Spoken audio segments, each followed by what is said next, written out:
Welcome to the Counterattack Playthrough Series. We're continuing with the campaign scenario, Empire of the Sun, Turn 5. This is Part 2. In Part 1, we ended with a pretty bloody assault by the Americans up the coast of northern New Guinea. Basically, the rest of the entire U.S. Air Force is wiped out. I did make some mistakes, not only tactical, but some rule mistakes, so I want to correct those since it was just played.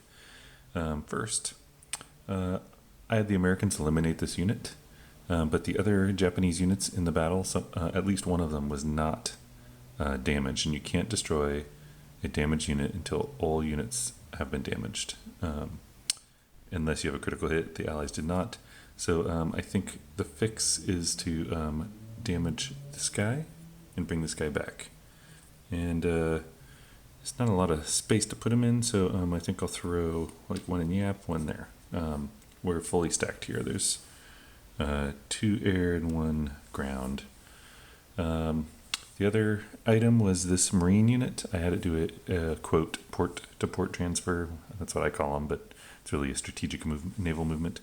I think it was a 2-ops card that meant it can go 10 spaces, or if it's doing strategic movement, 20.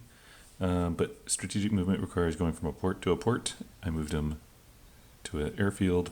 There's not enough movement using normal movement to get there. So I think we'll have him move to Darwin, which is a port. And yeah, so that would have been legal. So we'll have to get him up to Sarong, which I wanted to do before through other means.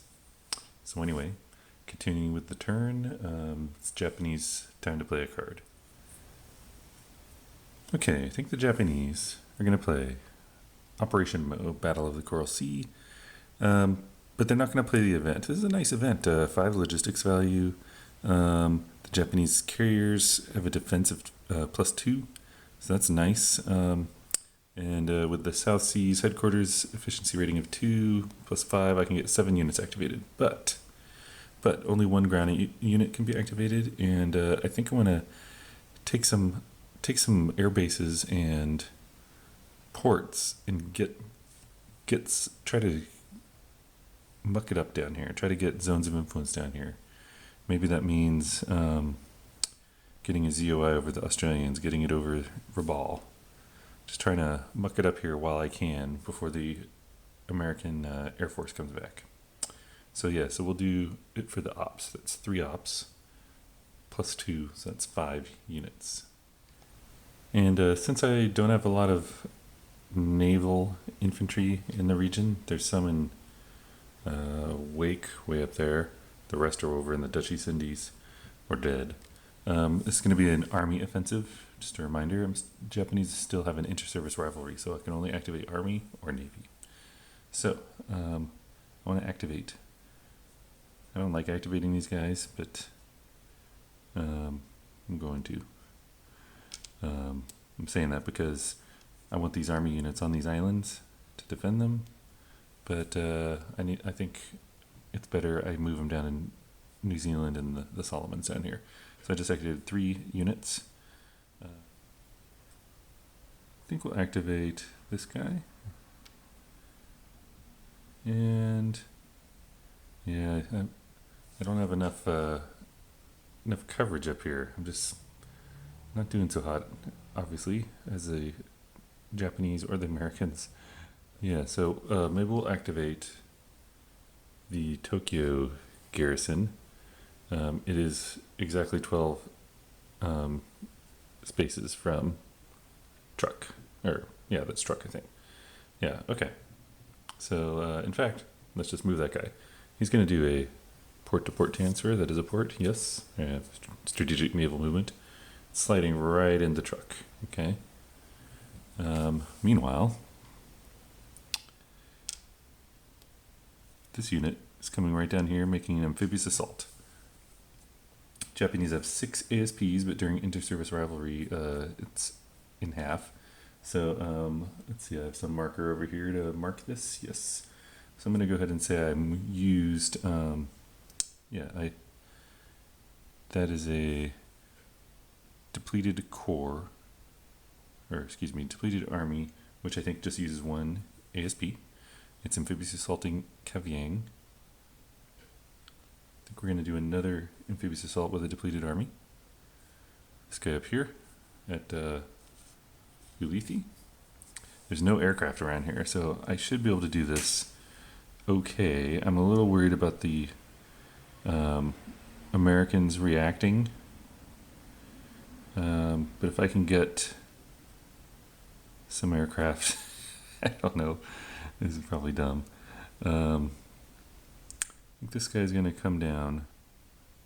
I think we'll take Madang. We're going to amphibious assault Madang. I'm not taking a port. I don't want to take Leh because the Australians will wipe them out. Go to Wewak, the Americans will wipe them out, most likely. Okay, so I want to like sort of shuffle some air around. So this guy, it was a 3-hops card. He can make 3 hops. 1, 2, oops. Ooh. Oh wait, here we go. 4 to Ulithi. And then 2 to Palau. Oh man, how do I even get aircraft down to New Guinea? I can't get these short-range aircraft down to New Guinea. Ugh, that's bad. Okay, well, he'll just stay there. And then I think these guys, let's see, that was 1, 2, 3, 4, 5. Yeah, so I guess these guys will just fly in here. They did 2 hops, so they can use their shorter range. Because their long range is parenthetical, they can't be used in combat. So that just puts them in range of Kavieng in case there's a allied response. This is really dumb, kind of high risk attack. Go ahead and throw this guy here in the truck. Let's see if the Americans can detect this. The OC value is 5. That's high chances. Americans rolled a 1, so they've detected. Well, hold on. There are no battle hexes. So I'm kind of reading the rules on reaction. And so there's no battle hexes, so the allies can't even make that die roll. But they could if the Japanese put a ground unit in a basically named location, a city, airfield, whatever, which they did. That was unopposed. And it's within range of a reaction headquarters. It is.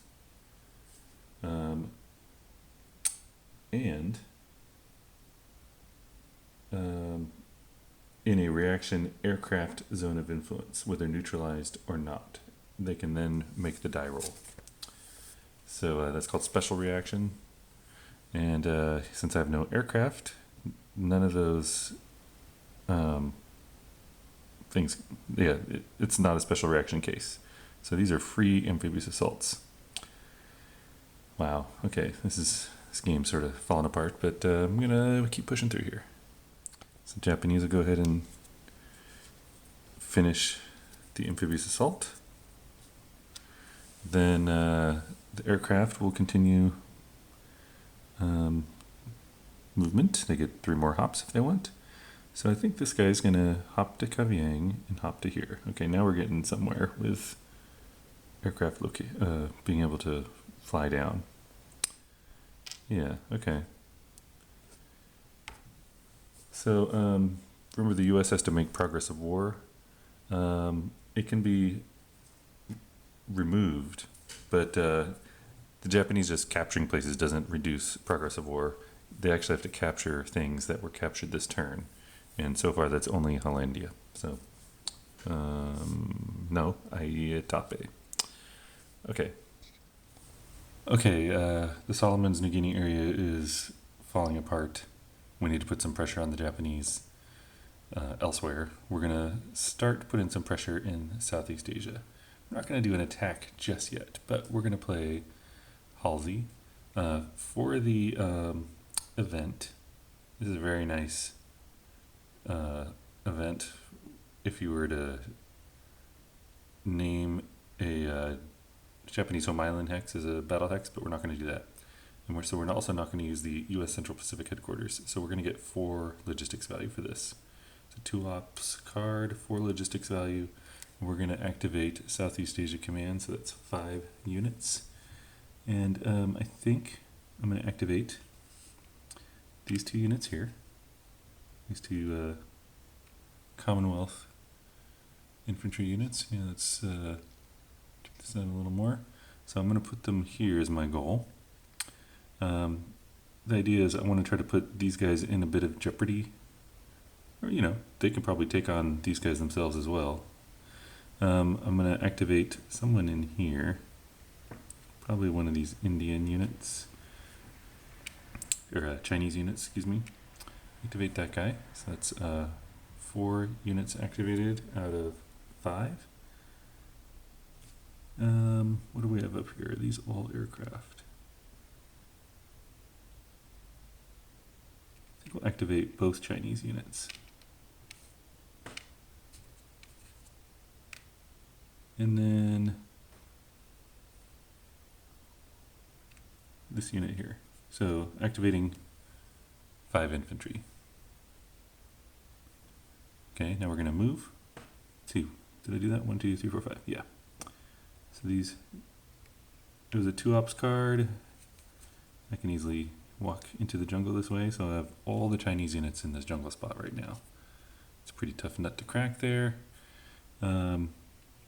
These 2 units here are moving forward up to there. And then this unit here is moving up here. It's not a very tough spot. There's 17 defense. You know, the, well, times 2.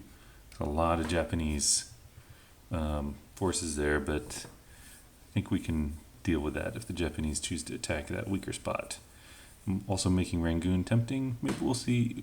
This, you know, I got something up my sleeve. We'll see. And that was it. No battle hacks, no reaction. Okay, Japanese card play. When I played as the Allies to do this little maneuvering over here, I didn't really think as the Japanese player I would want to react right away, but the more I look at it, I do. And there's a lot of firepower here. I mean, it'd be, you know, it's hard to throw together a whole bunch of units, right, to like activate 8 units or something, but you know, the Allies could be assaulting maybe these positions here, try to get down here. I don't know. I feel like the Japanese might want to react here rather than wait. So I kind of looked and eyeballed, can combined fleet reach these units over here, including this space? And the answer is yes.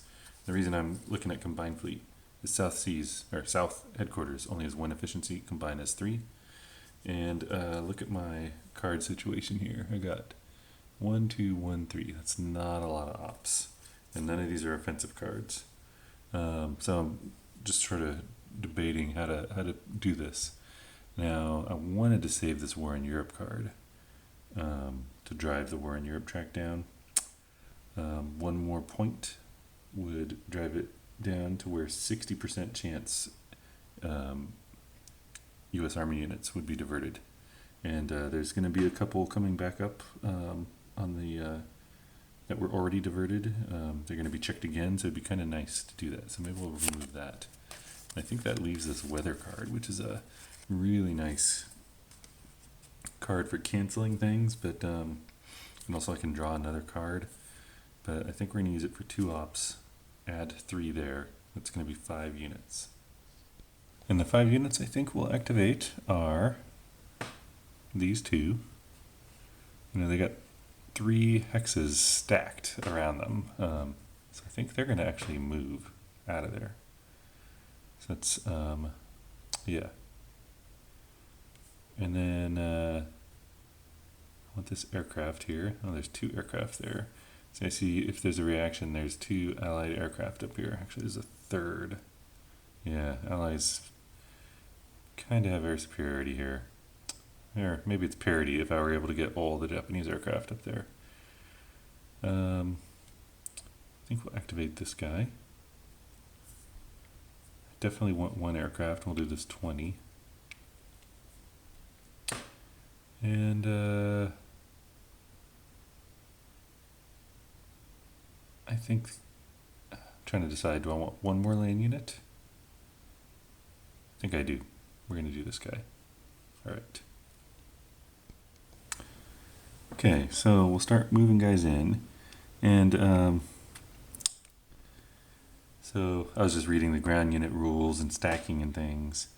So one interesting rule is that as soon as a unit enters a place where you have reaction players, ground units, they can try to disengage, essentially retreat one space, provided the total attack strength. Is that right? Total attack strength? Yes, is greater than the attack strength of the unit that entered the hex. So 36 is greater than 18. So I need to decide, do I want to pull out? So if I was the allied player, I would think, something's coming my way. Rangoon has no defenders. I did have a plan, but I didn't really expect an attack coming in, so I'm going to disengage. They're going to pull back to Rangoon. So this guy comes up here. He could keep moving, but he just spent all his movement, basically. So now that leaves, what are these guys going to do? They could attack, right? Well, I think this guy, he'll just move in there too. So, that's, I don't know if that's a good thing going on right now or not, but maybe we want to attack these guys. Total defense is 12 times 2 is 24, 10 for the guy on the bottom. It's 34. I could wipe them out. And then the allies would sort of be strapped a bit. I gotta hope for a really nice ground offensive roll. I think I'm more content to have disrupted whatever the allies were doing, and I'm not going to be aggressive here. It's kind of a waste of an offensive. I didn't expect the allies, me, to run away. So we'll keep these guys here. And that was a boring offensive. Okay, well, that card play was just a moment ago from your point of view. But from my point of view, it's been like a month. This game's been sitting here a month since that last card play, roughly. I think that means I need to call it quits. My wife wants her table back, especially with the holidays coming up. That's around the time of the year it is right now. And, the first video, I did hint that I probably would not finish the whole campaign. I'm just not really set up to be able to play a really long game and film it. Each turn takes like 3 times as long to film as it would just to play it face to face with someone. And so it's got like 2 millimeters of dust on it practically. It's pretty gross. I need to figure out how to clean it up. But yeah, sorry. So we're gonna cut it here. In general, I feel like I played poorly, but I really learned the rules. And part of learning those rules, not only playing it, but seeing people's comments on the YouTube comments. So if you're trying to learn this game, definitely go read through the comments. There's a lot of good comments from people that have played it a lot. My favorite part of the game, I don't know, I really like the fluidity of the offensives and counter offensives, or the reactions. It's really cool. I still haven't mentally adjusted to that style of a game, as you may have seen, because I'd launch an attack and then there'd be this overwhelming reaction. So I need to really plan the attacks a little better to avoid reactions and things like that. I like the puzzle here down in New Guinea. I felt that told a really good story. The repeated assaults on Rabaul, then getting a foothold in New Guinea only to have a counter foothold placed. It's a good little puzzle. The Dutch East Indies was also an interesting puzzle for the Japanese in the first part. In fact, they still haven't conquered them, which, people tell me how horrible I am because I haven't done that yet. But, next time, I think I could probably take them in a turn and a half next time if I think about it more. Not really sure how to prosecute the war up here. It just feels like a stalemate. Maybe it's because mentally I just am more interested in the naval air aspect and not the land slog, but it seems almost stalemate-y up here, but maybe the Allies have enough force. I was originally thinking this Slim's Burma offensive, which is in the future offensives queue card, which has a logistics value of 6, might break the stalemate down here. So, but anyway, really cool game. I can't wait to play it face to face, and I don't think I will make another campaign attempt for video purposes. I do own one of the smaller scenarios that came in C3I magazine. It's called like Breaking the Bismarck Barrier, which is in the area of the game that I found most interesting so far. So I might give that a go. I don't know how many turns it is, but anyway, sorry to cut it short. I will be making more videos, but yeah, it's going to be a bit. I need to do some dusting. So thanks for everybody's help and comments, and I'll catch you on the next playthrough.